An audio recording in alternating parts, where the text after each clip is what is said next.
news comes first. This is ABC-7 Extra. Welcome to ABC-7 Extra Sunday. Good evening, everyone. I'm Mark Ross. It's your voice, your vote. We continue with our November general election preview tonight by taking a look at the 5 county bond propositions, the bond for University Medical Center, and the City of El Paso's proposition on the future of the multi-purpose center downtown. And we'll start with the 5 county bond propositions. Joining me, County Commissioner for Precinct 1, Carlos Leon, and Jose Landeros, the Executive Director of Strategic Development for the County of El Paso. Gentlemen, thank you for coming on Extra tonight. Thank you. Thank you. Mr. Landeros, how did the county decide which projects would be on this bond? Well, thank you again for having us. It was a very deliberate process led by the Commissioners Court's want to make sure that there was public input, public engagement on this. It actually goes back to about a year ago when the Commissioners Court appointed a bond advisory committee that was made up of 11 volunteers across the community that came together to really facilitate our capital planning process. In the middle of that, we held over 24 public meetings. Now with this latest round, 36 public meetings. We presented to Rotary clubs, chambers, a number of neighborhood organizations, all with the idea of providing information to the public so that we could take that information back.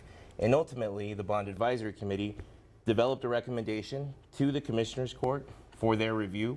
The Commissioners Court then on August 12th finalized their process and made the decision to send 5 propositions to voters, and that's what voters will see on the ballot this coming election. All right, well, let's go over each of those bond propositions. Proposition A is for Parks and Recreation with projects totaling $95.6 million.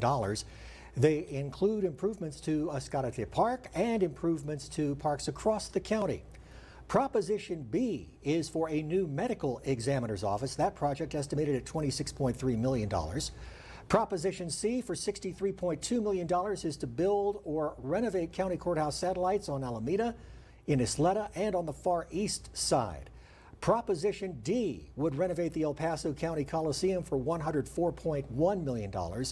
Last is Proposition E to build a county animal shelter next to the jail annex on Montana. That would be an estimated $32.3 million.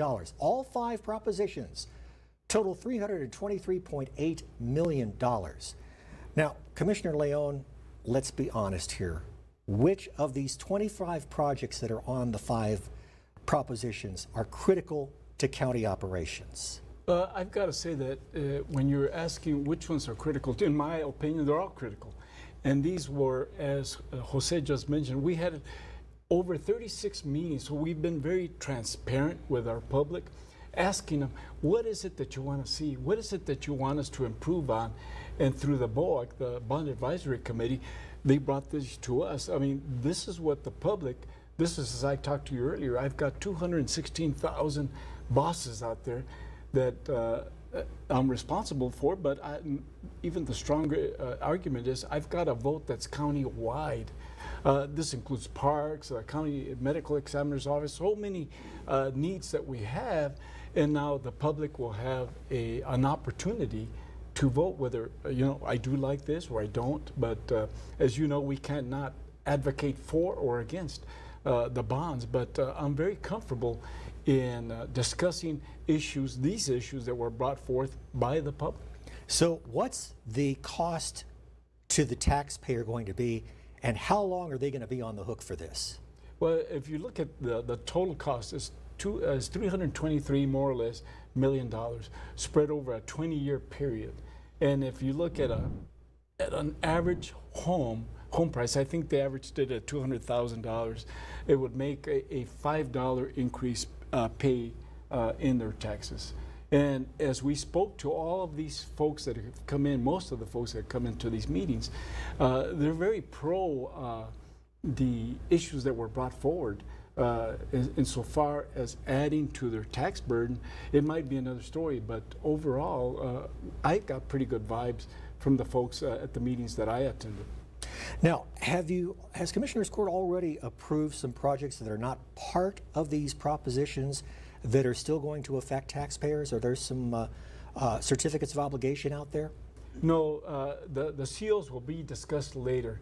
And what you're talking about is the ability to improve on county mandatory things that we've got to do. We're talking about electrical things, plumbing things, improvements at the jail that we have to get done. And we're at a point where if we use the COs to take care of this, it will not raise taxes 1 penny. Now, Mr. Landeros, has the county looked at other funding options for some of these projects? Are there state or federal grants out there that could be used instead of coming to the taxpayers? I'm thinking about the $10 million grant that the county received back in November from the Texas Transportation Commission to assist with the Paso del Norte Trail project. Yeah, and actually the county's been very successful and very aggressive in going after grants and identifying what we call alternative finance structures. So that's a great example of a project that does not need to be added to a go bond list. It's not on any conversation that we're having for any other types of debt because we recognize the opportunity that we have to leverage state and federal dollars with local matches.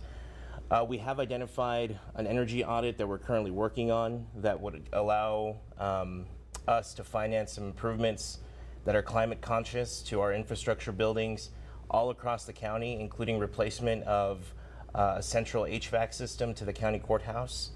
And that project would be financed without affecting the tax rate.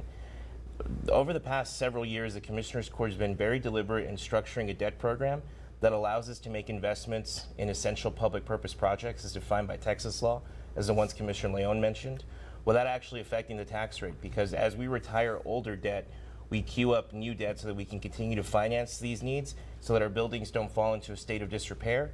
And then in many cases, we can continue to meet the requirements set forth by state standards for jail facilities, as an example.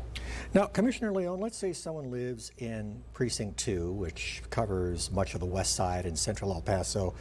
Now, I realize you all had to group the bonds by the type of projects, but what incentive is there for someone who lives in Precinct 2 that they'd want to approve money for projects outside of their precinct?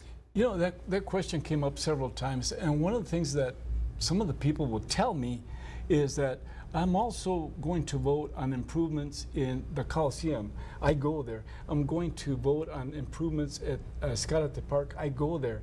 I'm going to vote for the medical examiner's office, not that I go there, but that other people is, that we've got to have.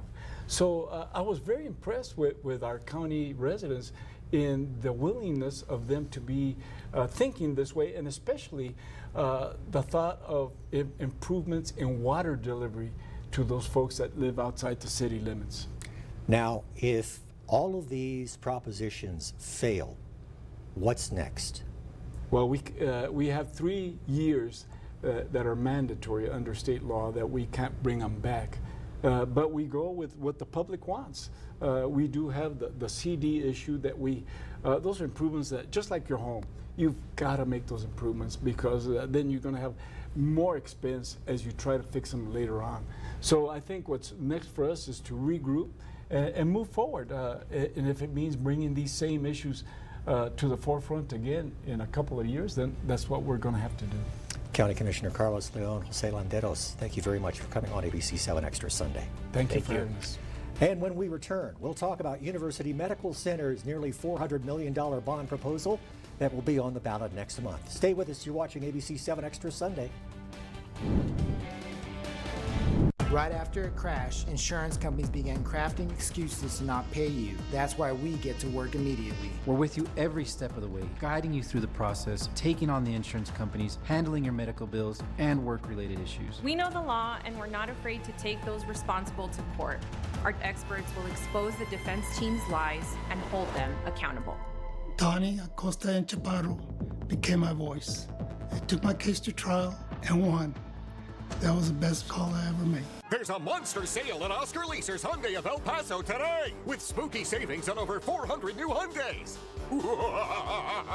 New Elantras just a haunting $159. New 2025 Tucsons for $245. New 2025 Santa Fe's a wicked $299. And spectacular savings on hundreds of Hyundais with 0% APR, 0 down, or 0 payments until next year. We must sell 200 new Hyundais this month. It's a monster sale at Oscar Leaser's XTRA Sunday of El Paso today. Gabe Vasquez is lying about my position on abortion. Most people know I am pro-life, and I do support the exceptions of rape, incest, and to save the life of the mother. Anybody that says I don't is lying to you.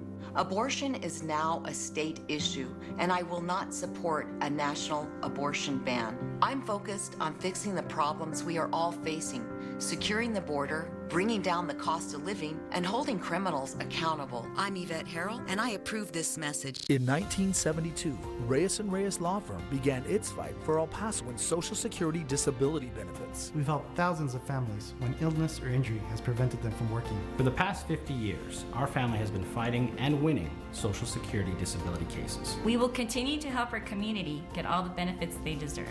Let our family help your family. To make sure you receive all your Social Security benefits, call the Reyes & Reyes Law Firm at 533-9718 right now. And welcome back to ABC-7 Extra Sunday. I'm Mark Ross. Our Your Voice, Your Vote series leading up to the November general election continues as we look at the bonds and propositions on the ballot. I'm joined now by John Law, the Chief Strategy Officer for University Medical Center, who is here to talk about the County Hospital District's proposed $396.6 million bond. First of all, John, let me break down the bonds for the folks at home. There are 4 parts. First is Proposition A, expansion of the cancer treatment facilities for $30 million. Part B, the burn center and critical care beds for $24.5 million. Part C, to build or improve clinical facilities in Central El Paso, that's $207.6 million. And finally, Part D, improvements to UMC's El Paso campus, including infrastructure, technological upgrades, and more. That's $134.5 million. That's all together on just one bond. John, why is UMC coming to the voters now to approve these bonds? Well, first of all, good evening, and thanks for having me, Mark. You may recall a couple years ago, we went to the county commissioners to have a certificate of obligation passed, and there was a petition campaign which didn't allow that to proceed. And what we learned from that message very strongly is we should bring these items to the voters, and that's what we're doing. And that was basically my next question. You know, there were 3 items in that set of certificates of obligation that you know, you wanted the county to approve, and it was stalled by that petition from the Libre Initiative. They were set to go to voters for approval. They didn't appear on the ballot, and now those projects are on the ballot, those 3, plus additional projects, which is about another $50 million for voters to consider. So why now? Why the additional $50 million if you've already had those other 3 projects in mind for this particular bond? Yeah, I mean, we do what's called an environmental analysis on a routine basis, where we're looking at the El Paso community, what services are being offered community-wide, what are the gaps. And so this is the spectrum of projects that we're bringing forward, are projects where we see gaps in what healthcare is being offered in the El Paso area. So I guess the big question now, how much is this going to cost, and how long will taxpayers be on the hook? So it's the total cost, if the average home value is $210,000 in El Paso County, if someone has that average home value, the cost will be on average about $72 over a 30-year period. That's $72 a year over a 30-year period. Now, you have a website with a calculator, right? We that do. You can people can actually go on and determine their home value. Talk about that. Well, the website, they can't determine their home value. They'll have to go to the Central Appraisal District to get the taxable value.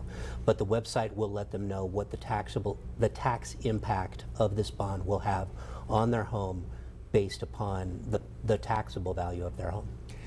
Can UMC, as a county entity, reach out to the state or the federal government for funds to help with some of these projects? So, well, we have. So, for example, the Cancer Center, we've worked with our state delegation and have been able to pull down $65 million from the state delegation to help build the Cancer Center.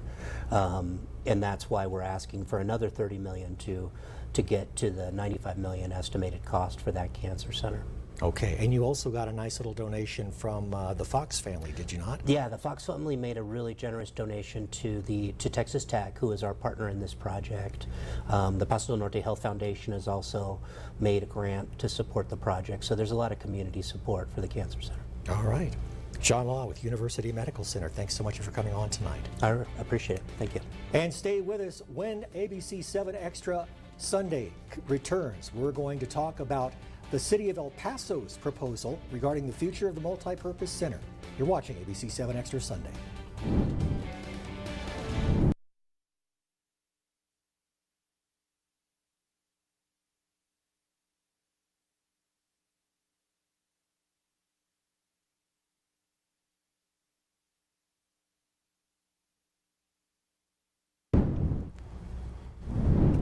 And welcome back to ABC-7 Extra Sunday as we review the 7 different propositions on the November ballot. And we move now to the City of El Paso's proposition regarding the Multipurpose Performing Arts and Entertainment Facility, or MPC. Joining me now are City Attorney Carla Neiman and City of El Paso architect Daniela Quesada. Ladies, thank you so much for coming on ABC-7 Extra Sunday. Well, let's look at how we got here. Voters approved a bond issue 12 years ago for $180 million. Right now, there's $128 million left on the bond because of the cost of the legal battle that the city was involved in and relocating residents. So, Ms. Quesada, what are we asking voters to do now? We're asking voters to exercise their civic right, go out and vote, and let council know what they would like them to do with the project, if they would like to revoke the bond or if they would like to proceed with the project. Now, there was a lot of confusion back then over the exact location and the size of the MPC and what it would cost. And we had former Mayor John Cook, who was the mayor when the proposition was on the ballot back in 2012. He was on ABC-7 Extra Sunday back in March discussing the project. Take a listen. Back in 2012, we asked the voters for a specific venue, a 15,000-seat multi-purpose center. We did not call it an arena, by the way, so I don't know how that tag got put on it. I know some people wanted it to be an arena, but we wanted a multi-purpose center that would be an annex to the convention center so that we could start bringing conventions in. So we didn't promise the voters that we were going to build a 4,000-seat indoor arena and a 4,000-seat outdoor arena between 2 railroad lines. We said we were going to build an annex to the convention center. So we either do that or we don't do it. We don't give them something that they didn't ask for. We don't give them something they didn't approve. So, Ms. Neiman, when did this city council decide that the issue should go back to the voters? Council made that decision earlier this summer. They decided that they wanted to put the item back to the voters. Had there been discussion internally amongst the city representatives about this? So the council has been having ongoing discussions about this project, as you know, since 2012. So during the course of the project, when they decided that maybe it was time to ask the question again because so much time had passed and so much had changed in the project, they directed us to look into putting it back on the ballot, and we did that this past August. Okay, now let's take a look at the proposition because it may be a little confusing to voters. Here it is. To cancel the city's authority to issue the remaining $128,444,636 in general obligation bonds for the multi-purpose performing arts and entertainment facility to be located in downtown El Paso, which was approved by voters in the city's November 6, 2012 election, resulting in the revocation of the bonds. Now, this is the tricky part. If you want to cancel the project, you have to vote for. If you would rather the city use that bond money and build a smaller multi-purpose center, you vote against. Now, Ms. Neiman, $54 million in bonds has already been sold to investors who were told that the MPC would be built. What happens with those investors if this doesn't go through? Will the city pay them back? So if the voters vote in favor of the proposition, that means that the authority to issue the bonds is revoked, and then the city would engage in paying back the money that has already been borrowed. Okay. Now, should voters decide to continue with the project, Ms. Quesada, will the city issue more general obligation bonds to cover the balance of the cost to build? I would think this will be a decision that the next mayor and city council will have to make. That is correct. This will be entirely up to our city representatives and our mayor to decide if they want to use the remaining funds. The feasibility study identified a size and a type of facility that could be built under that budget, or if they would like to issue some additional COs to fund a larger facility. That's up to them. So it's certainly not going to be a 15,000 seat facility, will it? You know, that same feasibility study identified that there's a real market need and opportunity for a facility that's between 8,000 and 12,000 seats. And so that's really the target size that will not only bring about the economic development that we want such a facility to bring, that it will also be sustainable for the city to maintain. And we have the artist conception, if you will, of the footprint of the site up on screen now. Give us a little bit of background here. It's going to encompass Union Depot, correct? So the Union Depot building itself would remain the same. As a matter of fact, this would be a great opportunity if we stay with this site, if that's what council decides, to do some upgrades to the historic building. It would just become part of the experience of the facility. It would not be touched at all, so architecturally it would remain completely intact. And again, it would just, the site offers the opportunity for a campus type experience to an entertainment facility. All right. City Attorney Carla Neiman, City Architect Daniela Quesada, I thank you both for coming on ABC-7 Extra. Thank you for having us. And remember that early voting begins tomorrow. It continues through November 1st. Election Day is Tuesday, November 5th. That's ABC-7 Extra Sunday for this week. Next week, we'll wrap up our November election preview with the candidates for El Paso District Attorney and El Paso County Sheriff. I'm Mark Ross. Stay safe, stay strong. I'll see you next Sunday night.